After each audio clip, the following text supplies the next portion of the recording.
26 августа председатель КНР Си Цзиньпин посетил Урумчи, столицу Восточного Туркестана, и призвал к продолжению политики геноцида своего режима против уйгуров и других мусульманских тюркских народов. В своем выступлении президент Китая подтвердил репрессии против уйгуров и подчеркнул социальную стабильность в качестве главного приоритета, заявив, что репрессивная политика будет продолжаться. Он также говорил о китаизации ислама для эффективной борьбы со всеми видами незаконной религиозной деятельности, о принудительном труде, о мандарине как о стандартном китайском языке и о необходимости более позитивной пропаганды. Глава культурно-информационного центра Восточного Туркестана господин Абдуселил Каракаш сделал следующее заявление по этому поводу.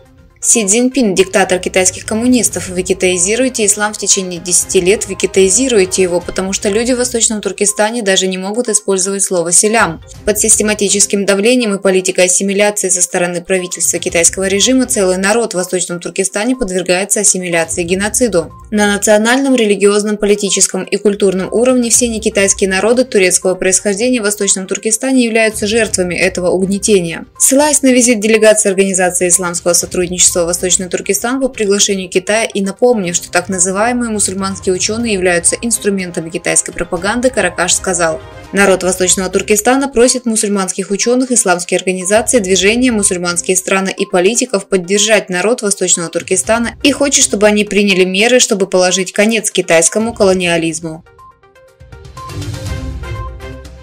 В то время как на повестке дня стоят различные меры по поддержке экономической активности в Китае, экономисты продолжают пересматривать свои прогнозы роста в Китае в сторону понижения. По данным Bloomberg, медиаданные ожидания роста в Китае опрошенных экономистов на 2023 год упали до 5,1% с 5,2% ранее. Такой пересмотр ожиданий во многом был обусловлен снижением прогнозов на третий квартал. Госдепартамент США одобрил продажу Японии крылатых ракет большой дальности и сопутствующего оборудования на сумму $104 миллиона. Если Конгресс США не обжалует решение департамента в течение 30 рабочих дней, администрация начинает переговоры со страной, где была одобрена продажа содержимого пакета.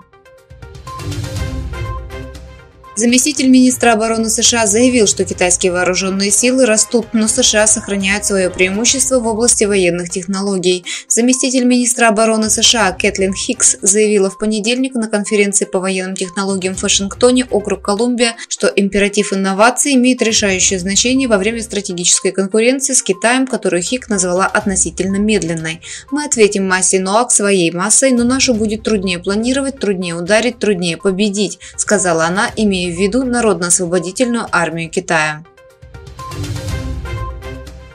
Когда Япония начала сбрасывать радиоактивную источную воду Фукусиму в море, китайские граждане начали по-разному преследовать японские учреждения и японских дипломатов.